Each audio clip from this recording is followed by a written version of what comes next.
झालंय का या सगळ्या? हे बघा, हातभर व्हायचं काही कारण नाही. वाघ म्हणलं तरी खातोयच आणि वाघोबा म्हणलं तरी खातोयच. अरे याला धरा ना, 28.5 किलो वजन आहे याचं. आणि काय लावलंय हे? महाराष्ट्रामधली 12-13 करोड जनतेच्या दायित्वाची जबाबदारी तुमच्यावर आहे. अशा खुळचट माणसाच्या नादी लागू नका तुम्ही. यांना कायदा मान्य नाही, संविधान मान्य नाही, लोकशाही मान्य नाही, मुख्यमंत्र्याची आयमाई काढली जाते आणि तुम्ही याला रेड कार्पेट घालता आणि त्याला आमदार, खासदार, मंत्री त्याला भेटी देतात. म्हणजे तुम्हाला ओबीसीचं आरक्षण संपवायचं आहे. ज्या ज्या माणसांनी त्यांना जाऊन भेटी दिलेल्या आहेत त्यांनी ओबीसी आरक्षणाबद्दल आपली भूमिका लवकरात लवकर जाहीर करावी, नाहीतर ओबीसी बांधव यांना योग्य तो धडा शिकवतील. जरांगेंनी अशी भूमिका घेतलेली आहे की एकतर तुमची काय मागणी असेल, काय तुम्ही भुजबळांना या सगळ्या निमित्तानं? हे बघा, भुजबळ साहेब हे आमचे ज्येष्ठ नेते आहेत, मार्गदर्शक आहेत. आम्ही रस्त्यावरची लढाई मोठ्या निकराने लढतो आहोत. भुजबळ साहेबांनी कॅबिनेटमध्ये योग्य ती भूमिका घ्यावी. महाराष्ट्राचे मुख्यमंत्री आणि 2 डेप्युटी सीएम यांना वास्तव परिस्थिती समजावून सांगावी आणि साहेब त्यामध्ये कमी पडतील असं आम्हाला कुठेही वाटत नाही. त्यामुळे उलट आम्ही साहेबांचं मार्गदर्शन घेऊ, पण रस्त्यावरची लढाई मात्र जशाच तशी लढू. जरांगेंनी अशी भूमिका घेतलेली आहे, एकतर आरक्षणाचा गुलाल अंगावरती घेऊन जाईल किंवा माझी अंत्ययात्रा आझाद मैदानातनं जाईल आणि त्याला वाढता प्रतिसाद मराठा समाजाचा मिळतोय. त्याकडे तुम्ही कसं बघताय? हे बघा, अशा पद्धतीनं संविधानाला न मानता, कायदे कानून न मानता, अहो मग महाराष्ट्रामध्ये 50% लोक आहेत ओबीसी बीजेएनटी. मग या माणसांच्या सामाजिक न्याय हक्काची जी काही झोपडी आहे ती अशा अडाणी माणसाच्या सांगण्यावरनं उद्ध्वस्त होणार आहे का? संविधान श्रेष्ठ आहे. कुठल्याही व्यक्तीपेक्षा आणि कुठल्याही अनाठायी आंदोलनापेक्षा इथल्या सर्वसामान्य माणसाचा हक्क अधिकार अबाधित राखणं ही सरकारची जबाबदारी आहे. जरांगे पाटलांची मागणी आणि त्यासोबतच सरकार आता सध्याच्या घडीला जो विचार करत आहे, हैदराबाद गॅझेट असेल, सातारा गॅझेट असेल, अशा अनुषंगानं जर हे सगळं पॉसिबल झालं तर ओबीसी म्हणून तुमची पुढची भूमिका काय असेल? हे बघा, आता ऑलरेडी 59 लाख कुणबीच्या नोंदीद्वारे महाराष्ट्रातलं ओबीसीचं आरक्षण संपलेलं आहे. आणि कुठलं गॅजेटमध्ये कुठं सांगितलंय की मराठा समाज बॅकवर्ड आहे? त्या गॅजेटमधल्या नोंदीवरून मराठा समाज हा त्यांच्या बाबतीत सोशल डिस्क्रिमिनेशन झालंय असं कुणी सांगितलं? या महसुली नोंदी आहेत. त्यामुळं अशा गॅजेटियरला पकडून मराठा समाजाचं इन्क्ल्युजन ओबीसीमध्ये झालेलं इथला ओबीसी बांधव खपवून घेणार नाही. जे संविधानाला मान्य नाही, जे सर्वोच्च न्यायालयाला मान्य नाही, जे राज्य मागासवर्ग आयोगांना मान्य नाही. मुख्यमंत्री महोदय, या बावळट माणसाच्या नादी लागून ओबीसींचे हक्क अधिकार संपवून टाकण्याच्या पापात तुम्ही सहभागी होऊ नका. एक तर ज्या पद्धतीनं कुणबी नोंदी मोठ्या प्रमाणात सापडलेल्या आहेत त्याच्या बाबतीत तुमची भूमिका काय आता आहे या बाबतीत, आणि या बाबतीत काही आज चर्चा होणार आहे? हे बघा, कुणबी नोंद फक्त कुणबी असेल तर त्याला मंडल आयोगानंच इन्क्लूड केलेलं आहे. पण जर बोगस कुणबी असतील, नावापुढं लिहिलं गेलं असेल, बोगस कागदपत्राच्या आधारे जर कुणी ओबीसी मध्ये शिरू पाहत असेल तर त्याला आमचा कडाडून विरोध असेल. मुंबईच्या रस्त्यांवरती आपण पाहतो की मनोज जरांगे पाटील असं म्हणत आहेत बांधवांना, मराठा बांधवांना, की तुम्ही मुंबईकरांना काही त्रास होईल असं काही वागू नका. मात्र मुंबईच्या मुख्य चौकामध्ये सीएसटी स्टेशनच्या समोर पूर्ण जो रस्ता आहे तो जवळपास 2-3 दिवसापासून बंद आहे आणि त्या भागातले अनेक रस्ते बंद आहेत. तिकडे कचऱ्याची गाडी सुद्धा खरं तर मराठा बांधव हलू देत नाही. हे बघा, ही लोक गावाकडून जी आलेली आहेत, ही गावातली मटका बुक्की, गावातले 2 नंबरचे धंदे, वाळूचे ठेकेदार, वेगवेगळ्या आमदार खासदारांचे चेले चपाटे, गावामध्ये दहशत करणारी मंडळी मुंबईला आलेत.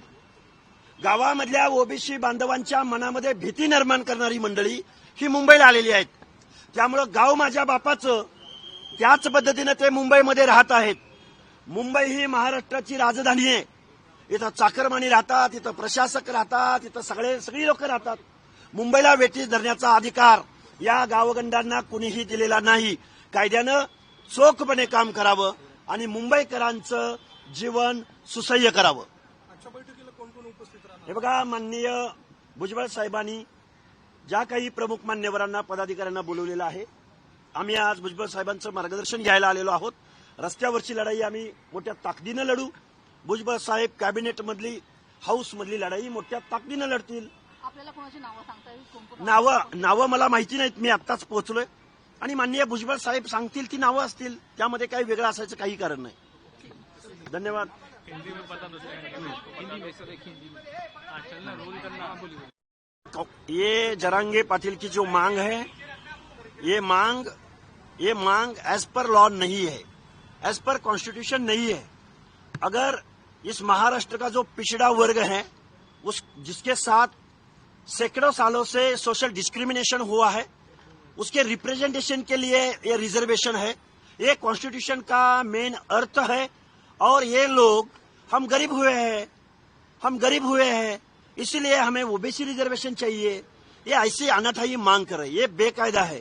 और ओबीसी रिजर्वेशन ये उनके प्रतिनिधित्व के लिए दिया है। मंडल आयोग इम्प्लीमेंट होने के बाद लोकल बॉडीज में, पंचायत राज में आधा परसेंटेज ये जो ओबीसीओ है, पिछड़ा वर्ग है, घुमंतु नॉन घुमंतु है, इनके अधिकार के लिए ये रिजर्वेशन मिला है। मराठा कम्युनिटी ये डोमिनेटिंग कास्ट ऑफ महाराष्ट्र है। मराठा कम्युनिटी ये शासक वर्ग है। अगर ये ओबीसीओ के आरक्षण में आएगा, ओबीसीओ के दायरे में आएगा, तो ओबीसी का रिजर्वेशन खत्म हो जाएगा। इसलिए हम ओबीसीओ के रिजर्वेशन के बारे में हम रास्ते की लड़ाई लड़ रहे हैं। और ये बात मराठा कम्युनिटी का इंक्लूजन हम सह नहीं पाएंगे। महाराष्ट्र सरकार को ये बात आपने बता दी कि कड़ा विरोध ओबीसी कम्युनिटी द्वारा पूरे महाराष्ट्र में किया जाएगा, कि किसी भी तरह से बात को विचार किया जाता है कि मराठों को ओबीसी में आरक्षण दिया जाए। ये देखो, ओबीसी बांधव इनका वॉइस साइलेंट है। इसका मतलब ये नहीं है कि उनको कहीं समझ नहीं आ रहा है। वो ओबीसी कम्युनिटी है, ये प्रोफेशनल मतलब व्यवसाय कर रही है हर गांव में। उनका प्रोबेशन पॉलिटिक्स नहीं है। मराठा कम्युनिटी का प्रोबेशन पॉलिटिक्स है और सैकड़ों सालों से है। ओबीसी अगर इकट्ठा आएगा तो 50% ओबीसी है। अगर ये इकट्ठा आएगा तो इधर की राजनीति भी बदल देगा, परिवर्तन होगा।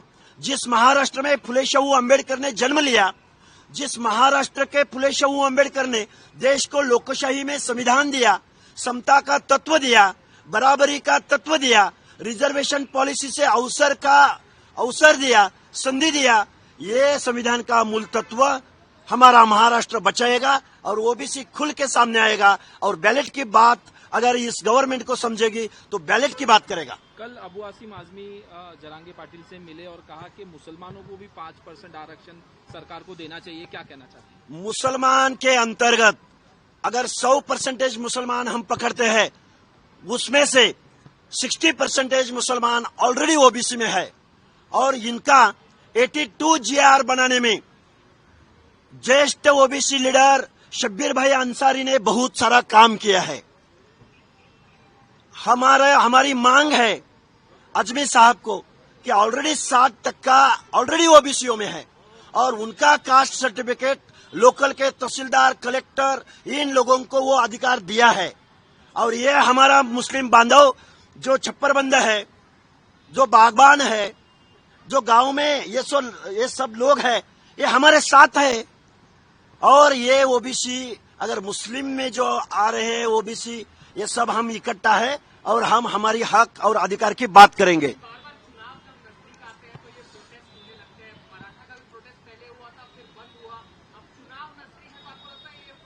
ये टोटल पॉलिटिकल आंदोलन है, क्योंकि अभी मराठा कम्युनिटी को एससीबीसी का 10% आरक्षण दिया है। उसका शिक्षा और नौकरी एंट्री पॉइंट में ओबीसी से भी कट ऑफ कम है, मगर जरांगे को ये नहीं चाहिए। गांव में जो पंचायत राज का इलेक्शन हो रहा है बहुत दिनों के बाद, ये इलेक्शन में उनका गांव में जो जात वर्चस्व है, वो वर्चस्व बढ़ाने के लिए ये पॉलिटिकल आंदोलन कर रहे हैं। और इसके पीछे शरद चंद्रजी पवार, उद्धव ठाकरे गुट के आमदार, एमएलए, एमपी और अजित दादा पवार के एमएलए, एमपी, ये सब लोग मिलजुल के जरांगे को फ्यूल, रसद और बढ़ावा दे रहे, लोगों को भेज रहे, गाड़ियां दे रहे हैं। ये जवाबदारी से मैं फील्ड से आता हूं और फील्ड में से आया हूं, ये मैं जवाबदारी से बोल रहा हूं।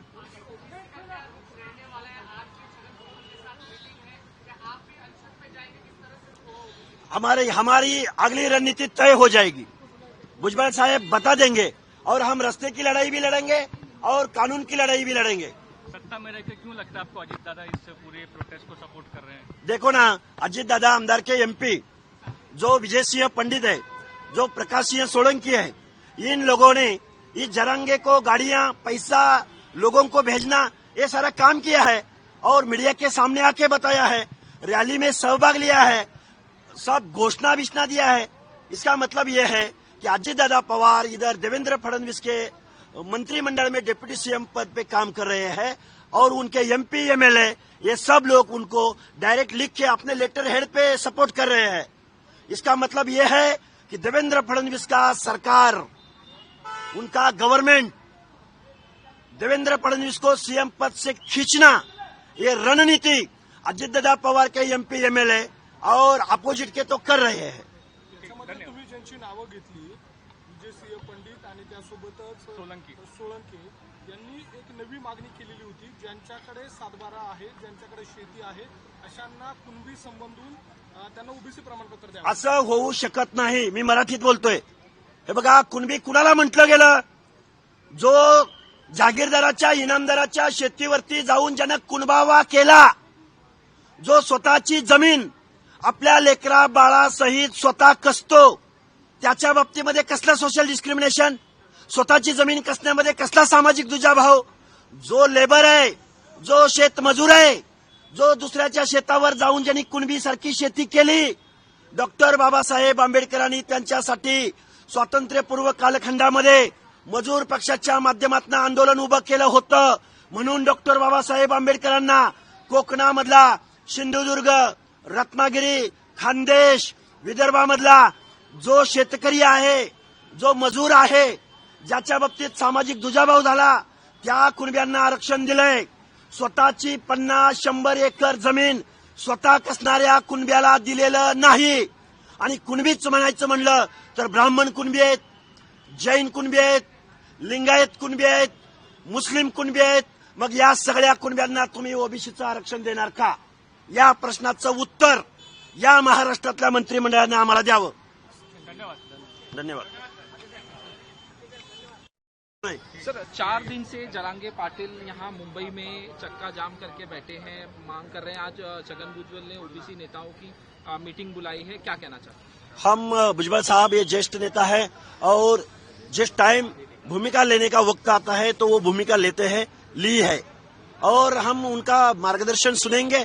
हम रास्ते की लड़ाई लड़ रहे हैं और भुजबल साहब ने, मुख्यमंत्री महोदय, 2 डिप्टी सीएम, इनको बता देना चाहिए कि ये भाई, ये सोशल डिस्क्रिमिनेशन के बारे में, प्रतिनिधित्व के बारे में, अवसर के लिए ये रिजर्वेशन दिया है। अगर ये ऐसा करोगे तो ये ओबीसी के अंतर्गत जो 400 से ज्यादा जनजातियां आती है, घुमंतु नॉन घुमंतु आते हैं, ओबीसी आते हैं, इनका क्या हो जाएगा? मराठा कम्युनिटी के कंपटीशन में ये जो जनजातियां हैं, इनका क्या हो जाएगा? ये हमने गवर्नमेंट को बताना चाहिए। हमारे साहब बताएंगे और हम रास्ते की लड़ाई लड़ेंगे। 4 दिन से जरांगे पाटिल यहाँ आंदोलन कर रहे हैं मुंबई में, क्या कहना चाहते हैं जरांगे पाटिल से? हमने पहले से बोल रहे हैं, ये बंबई में आएंगे और दंगल करेंगे। सब फुटेज निकाल के देख लो, वैसा ही हो रहा है। इन्होंने बीड़ शहर जलाया है, मराठवाड़ा में गांव गांव में ओबीसीओं को चुन चुन के डिस्टर्ब किया है, उनको मारहान की है। तो ये आदमी मुंबई में आके क्या करने वाले हमें मालूम है। और उनका लीडर, जो मांग कभी पूरी नहीं होगी, जो मांग कॉन्स्टिट्यूशन में नहीं है, जो मांग कॉन्स्टिट्यूशनल डिक्शनरी में नहीं है, तो ये मांग कर रहे हैं, इसको हम अपोज करेंगे, इसको विरोध करेंगे। कौन से नेता सपोर्ट कर रहे हैं जरांगे? शरद पवार। अरे शरद पवार कर रहे हैं, सुप्रिया सुले कर रही है, शिवसेना के बंडू जादव कर रहे हैं, बजरंग सोनवणे कर रहे हैं, विजय सिंह पंडित कर रहे हैं, प्रकाश सोलंकी कर रहे हैं, रविंद्र चौहान कर रहे हैं। अजित पवार नहीं सामने आ रहे हैं, मगर उनके एमपी एमएलए काम कर रहे हैं ना। डिप्टी सीएम एकनाथ शिंदे, अरे सब लोग, उनका लेटर हेड है हमारे पास। हमने लिस्ट बनाई है, किसने फ्यूल दिया, किसने गाड़ियां दी, किसने लोग भेजे, ये हमें मालूम है, हम बताएंगे।